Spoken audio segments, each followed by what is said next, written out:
আশিক চৌধুরী একজন ব্যাংকার ও স্কাইডাইভার, যিনি বর্তমানে বাংলাদেশ বিনিয়োগ উন্নয়ন কর্তৃপক্ষের নির্বাহী চেয়ারম্যান হিসেবে দায়িত্ব পালন করছেন। 2024 সালের 12 সেপ্টেম্বর জনপ্রশাসন মন্ত্রণালয়ের এক প্রজ্ঞাপনে তাকে এই পদে নিয়োগ দেওয়া হয়। চাঁদপুরে জন্মগ্রহণকারী আশিক চৌধুরীর শৈশব কাটে যশোরে বাবার চাকরির সুবাদে। তিনি সিলেট ক্যাডেট কলেজ থেকে মাধ্যমিক ও উচ্চ মাধ্যমিক সম্পূর্ণ করে ঢাকা বিশ্ববিদ্যালয়ের ব্যবসায় প্রশাসন ইনস্টিটিউটে ভর্তি হন এবং 2007 সালে স্নাতক ডিগ্রি অর্জন করেন। পেশাগত জীবনে আশিক চৌধুরী ব্রিটিশ আমেরিকান টোবাকোতে কাজ করার পর স্ট্যান্ডার্ড চার্টার্ড ব্যাংকের ল্যান্ডিং স্ট্র্যাটেজি ও ফাইন্যান্সিয়াল প্ল্যানিং বিভাগের ব্যবস্থাপক হিসেবে 3 বছর দায়িত্ব পালন করেন। কালার এক্সপার্ট, জর্জ স্যাপ এবং মাইল্ড অন হ্যান্ডস টেকনোলজি সমৃদ্ধ অরিক্স ক্রিস্টাল ওয়াশ আপনার লন্ড্রি এক্সপার্ট। পরে তিনি Singapore, the Hong Kong and Shanghai banking কর্পোরেশনের রিয়েল অ্যাসেট ফাইন্যান্স বিভাগের সহযোগী পরিচালক হিসেবে কাজ করেন।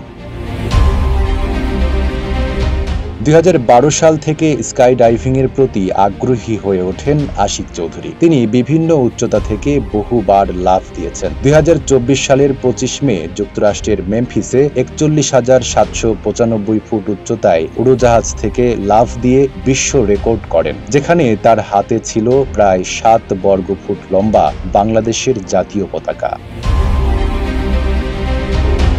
2024 সালের সেপ্টেম্বরে আশিক চৌধুরীকে বিডার নির্বাহী চেয়ারম্যান হিসেবে নিয়োগ দেওয়া হয়। 7 এপ্রিল 2025-এ আশিক চৌধুরীকে প্রতিমন্ত্রীর মর্যাদা দেওয়া হয়। তার নেতৃত্বে বাংলাদেশ ধীরে ধীরে বৈশ্বিক বিনিয়োগের জন্য উপযোগী হয়ে উঠছে। তার উদ্যোগে আয়োজন করা হচ্ছে আন্তর্জাতিক বিনিয়োগ সম্মেলন, যেখানে অংশ নিচ্ছে বিশ্বের শীর্ষস্থানীয় বিনিয়োগ প্রতিষ্ঠানগুলো।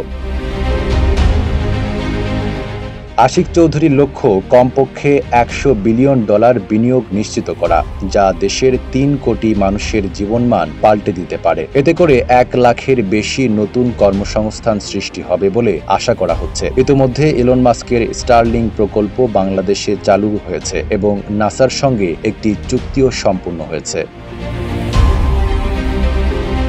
নাইম আরাবী, ঢাকা পোস্ট।